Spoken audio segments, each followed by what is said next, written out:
With standing? Standing? Or is it like, I think it's like, I don't know. yeah, something like standing? that. No. I was like, Flipping table. Second episode. it makes more money. Thumbs up is crazy though.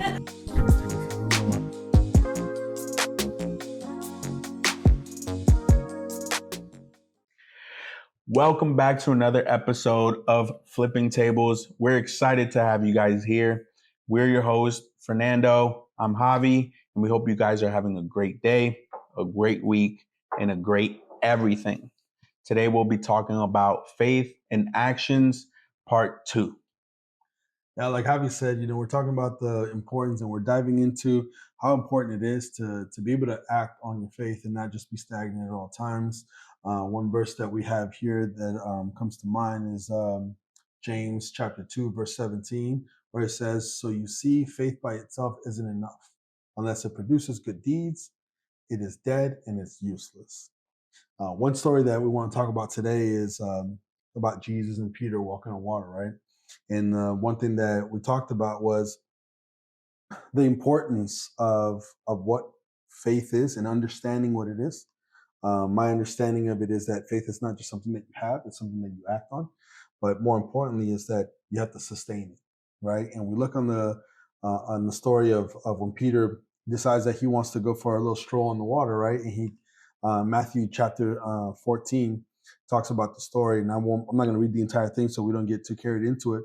But the biggest part is when the disciples are in some trouble, right? And there's a big old storm, and Jesus is walking towards them, and they see him, but originally they think it's like a ghost, like something's hovering over the water. What is that, But when Jesus comes to them and says, "Hey, relax, my guys, it's just me," Peter's the brave one who says, "Well, Jesus, if it's really you, then allow me to come to you." Mm-hmm. And he's like, "All right, come on out." He calls him. Now it says that Peter starts to walk towards Jesus, takes a few steps, and when he sees and notices how strong the wind is, Mm-hmm. how the waves are coming up on him, that's when he gets all terrified, and then he begins to sink. And these are the key words that I want to look at and concentrate today. It says, "Save me, Lord," he shouted. And Jesus immediately reached out and grabbed him, and he said, "You have so little faith." And Jesus said, "Why did you doubt me?" Right? So the importance of the story is where he's talking about the amount of faith that he has. A lot of people sometimes use having faith as a mustard seed, being able to move mountains, right?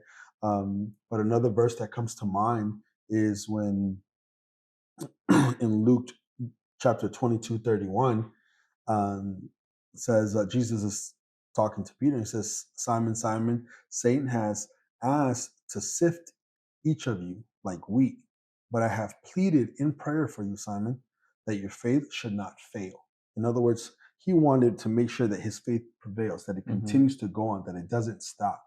So my train of thought here is when I'm looking at when he's saying you have such little faith and that's why you start to sink.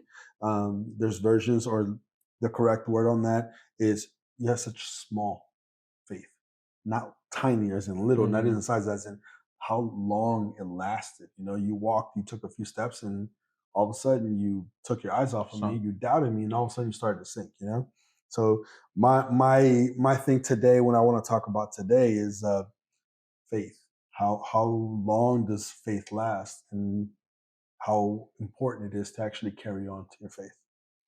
Yeah, I like that because oftentimes we just think about faith as this, I don't know, like this mystical thing. And we don't think about the other details. Like you were talking about how small, as in time-wise, how short, right? How short it was. He took a few steps and then he took his eyes off God or Jesus and he sunk, right? After having the boldness and the faith to want to step out there. But like we have to really think about it and consider all sides of that, of what faith is. And I think with that, it sticks out to me because, as you know, I work in real estate. That's my career, right? So helping people buy, helping people sell.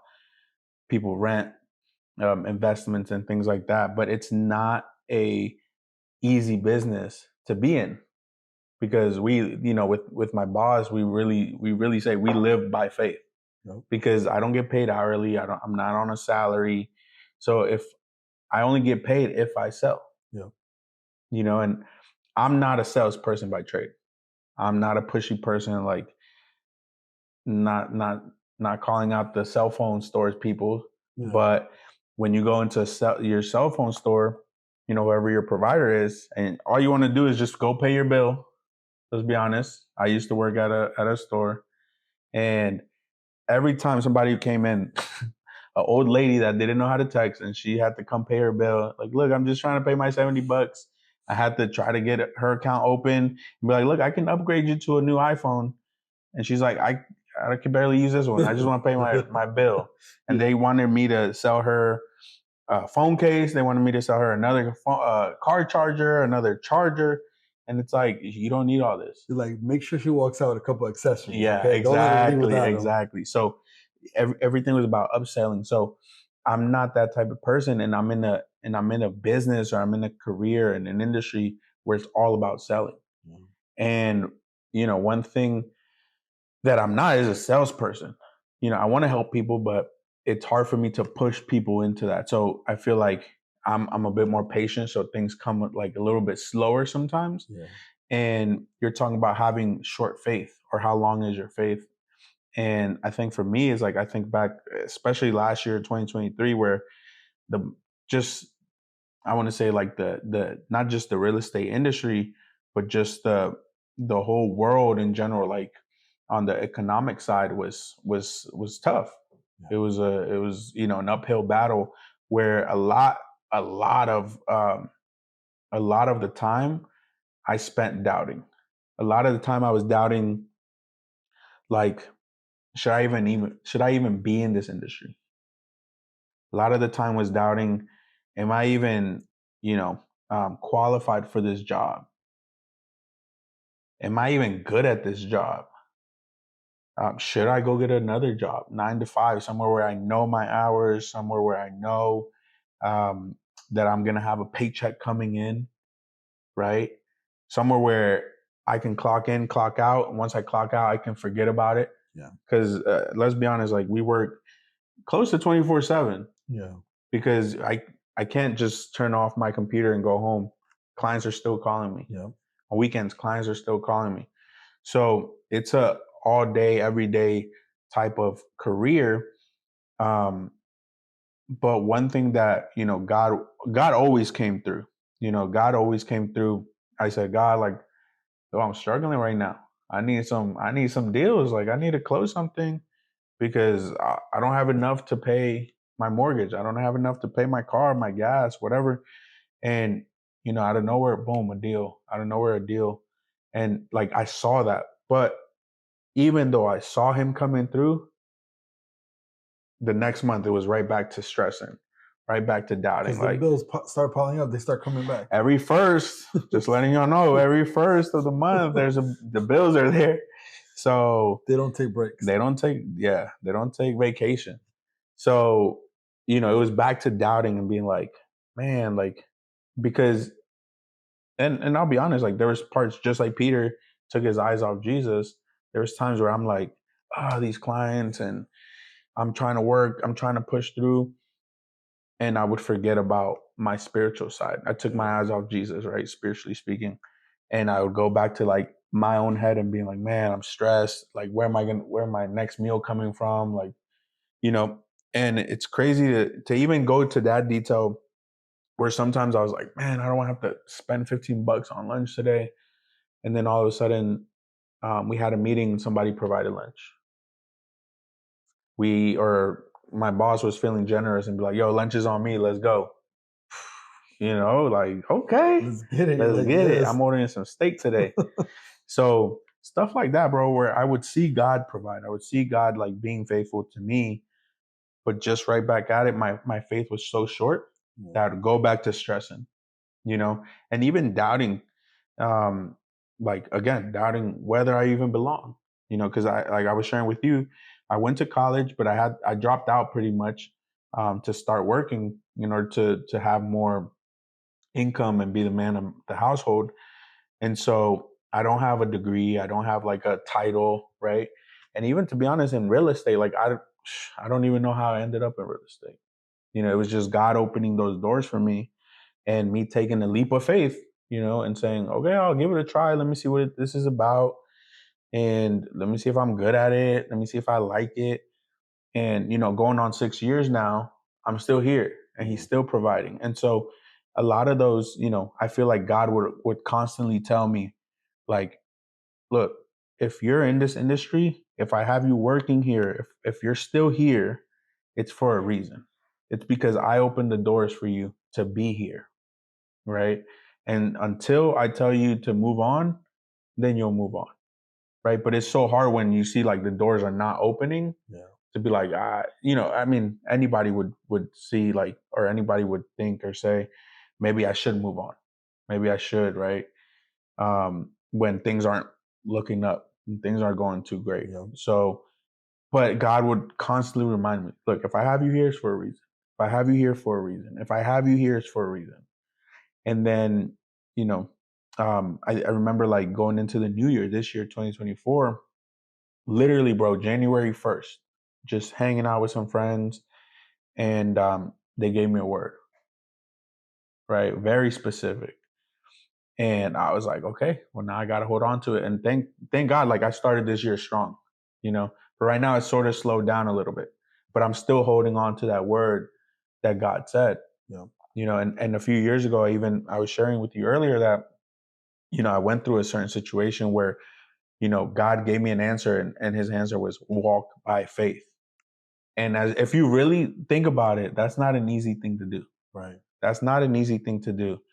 And I remember when God, I heard his voice and he told me, walk by faith. That's your answer. I laughed. Because I was like, yeah, like that's so simple. Like that's so simple to do. But it applies to every situation. Like even as I'm struggling, even if I have no deal for next month, I'm like, God's going to come through. Right. And so in that sense, Peter, like, he walked on water and no one else did that besides him and Jesus. Yep. But for a moment, he forgot about who he was with, Yep. what he was actually doing, and he sunk. And God's like, no, like I'm still here. Right. And God picks him back up. But it's always like, it's a constant reminder for me to say, hey, like, especially in my job, it's okay you don't have a deal right now, or it's okay your clients are giving you headaches. Yeah. But just keep pushing through. Have that faith that lasts a long time. Or you were talking about to be, Satan wants to sift you like wheat. Yep. Right? It gets beaten. Like you whip that thing to separate it. Yep. And I think you were sharing with me. I don't know if you want to share it because I don't really know too much of the process, but you can share about what that really looks like. Yeah, and when I learned this a while back, right, where the way that they would separate it was that, yeah, you beat it, right? That's just like part of it, but it's also like tossed and turned and flipped into the air to kind of separate what's basically just debris and what's actually like good to keep, right? So it's not just about sifting you and just reading over it, knowing that sifting, it's a process that the wheat's going through, like in order to be able to be separated from what's good and from what's bad. Yeah. You know what I'm saying? So it's a process to it. And it's not just as easy as reading over a word sift, for those who don't know what that means. Yeah. Yeah. I think like also like a sifter, like un colador or something like that, right? Where like you, for example, what can we say, like juice or something, or orange juice, the pulp, like you're separating the juice and the like pulp. I don't even like pulp, so stuff like that, where like stuff gets left behind, and you get this pure thing on the other side. And so I think our faith has to withstand that, has to go outlast that process, so we can be refined and come out refined on the other side. Right. And so like even the word that I've gotten it, it's amazing to me. And like now I'm like, how can I ever doubt God again? Right. Like, why would I doubt God again? Because January 1st, he spoke to me. And then like a few days after that, he gave me the same word from somebody else. God is using vessels around me to speak to me. And it's like, that's encouraging my faith. But again, if I'm struggling, all I can see is my struggle. Facts. But I have to remain and not just see my struggle and say, okay, God already promised me this. Yeah. God already told me, this monotonous cycle was going to end. God already told me it's going to be a great year for you and your family. Yeah. So I have to believe that, but not just sit. Again, we were talking about last episode where you just cross your arms and sit back. I can't just wait for clients to come to me. I have to be proactive with my clients. I have to be proactive with my day and say, hey, I'm tackling this day forward. And one thing that you mentioned, right, where you said, like, you have to learn to understand that when your clients are calling you and they're giving you a hard time, that it's part of it, right? Because if you really take the two or the three verses or two verses that come together, it says, Simon, Satan has asked to sift each of you like wheat, right? But then it says, but I have pleaded in prayer for you. And I heard our pastor Nestor shared this message not that long ago. And the one thing that stood out to me from his message was like, it says, hey, they asked for you. Jesus didn't say, but don't worry, I got your back. Nothing's going to happen. Yeah. He said, but I pleaded for you so that your faith won't fail. Meaning they're coming for you. You're going to have to go through it. They're coming for you. Going through it, yeah. They're going to catch up to you. They're going to get you. But I have prayed for you, so that your faith so you can be persistent in your walk, so you can continue to do what you're supposed to do. It doesn't say, I prayed for you and you're good. It says, I want you to make sure that you don't fail. And the last part of that verse says, so when you have repented and you turn to me again, you'll strengthen your brothers. In other words, like, this is basically, he was predicting that Peter was going to deny him, right? We all know the story. But the fact that he says, like, they're pleading for you, they're asking for you. And I said, it's all right, they can have it, but I'm praying for you. I'm rooting for you. I got your back. I'm going to be here for you when you repent. That basically assured them it's going to happen.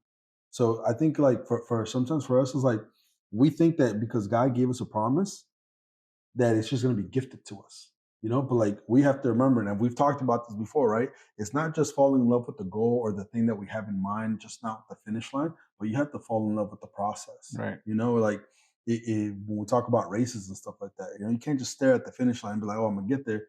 You have to know that you're going to get exhausted. You have to know you might get dehydrated. You have to know that you have to push through the pain. I'm not a marathon runner, but I've watched my wife run so many runs. And I remember the one time that she was doing the Marine marathon, right? Like, she ended up in a tent for a while, because her whole body was like going through stuff, So it's like, it's not as easy as people portray it, where it's like, oh, I got a promise, it's going to work out for me. You still have to put in the work. You still have to prepare. You still have to plan ahead. You still have to go out and execute. Yeah. And I think it's also like, we're talking about faith, but also the action that comes with it. You're talking about preparation, and understand that, like you said, I've pleaded for you in prayer so that your faith should not fail. Understand, like, you're going to get tried, you're going to get processed, but remember, understand that this is for your own good. Understand that there's a reason behind this, right? And not don't give up. Yeah. Don't turn, like, what if Peter, I think about it, like, what if Peter's like, he's like, call out to me so I can walk towards you. And then he's like, actually, never mind. And then, like, he's already halfway off the boat and halfway on, and he would have never had that opportunity. Yeah. Right? He would have never had that. Or what if he would have remained and would have kept his eyes fixed on Jesus, and now he's walking, and now he's, like, where would we be if we had a faith like that? Yeah, facts. Right? So I think, me personally, again, like, I've seen God come through so many times. And we talk about it all the time with my coworkers, because everybody is on the same boat. Everybody, lives by faith. Again, we're not getting paid hourly. We're getting paid if we close. And just because you have, let's be honest, just because you have somebody under contract, it's not guaranteeing it closes. Yeah. Okay. I've had some transactions, bro, where I'm just like, I don't know how this happened. Literally, I don't want to bore you guys with it, but I had a transaction where the guy was moving from California to Maryland. Okay. It was a dead deal because he hadn't put in his transfer. and the transfer alone was going to take like 30 more days. And then turns out this position wasn't even open here anymore. So there was no job for him here. This is a Friday. I'm finding out Friday. Like, bro, it's a dead deal. And this is one of my boys from school. Like, you know, so he's trusting me, and I'm like, now I'm frustrated because I'm like, bro, we told you to do this and you didn't listen, and a lot of things. And I'm just like, it's a dead deal. Like, we just wasted 45 days. Like, I'm not getting paid. And bro, coming Monday, the lender texts me like, bro, I got this email. The file is clear to close. Like, we're good. I said, what? He's like, yeah, let me just double check though. Let me just double check, make sure it's not an error. Tuesday, he's like, bro, we're good. Get this man in the office today. He has to sign now before they ask any more questions. Yeah. And I was just like, man, God, like, you're so good. Like, to this day, I have no idea how this closed. I told my friend, I said, bro, this is this. I don't know how this happened. And he was like, bro, what? Like, and so if I'm telling you this, like, I've had deals closed where I have no idea how they happened. Like, literally. And deals that are about to fall apart, and we somehow managed to save them. And it's like, if God has done that for me, and that's a process in itself. I'm like, oh God, like, why? I need this check. I need this check. And it's like, but he's it's a process that I have to go through. He's sifting me, all those things, the doubt, maybe greediness, right? Selfishness, like things that he has to sift, Yeah, I like that. So then it's like, yo, like, you have to focus on me, prioritize me. I'm going to take care of you. And I have so much more that you have yet to see, right? And so a lot of times it's like, I have to go through those processes. And in real estate, bro, it's a daily thing. It's a weekly thing. It's a monthly thing. Like, it's crazy, bro. It's a cycle that never ends. It's like the right industry to get sifted. Exactly, bro. So I think, personally, I've seen those. I've experienced God's provision. I've experienced God showing up for me in those times. And now I'm like, when I go through a hard case or a hard client, a hard file, I'm like, it's gonna close. Or if I'm more like, if it's meant to close, it'll close. Yeah. If God allows this to fall through, He's gonna provide another opportunity. Right. So you see, faith by itself isn't enough. Unless it produces good deeds, it is dead and is useless. With that, we thank you guys for tuning in this week. We pray that this message blesses you as much as it's blessing us. And please share with a friend. Please don't forget to like, to comment, and subscribe. And we'll see you guys next week.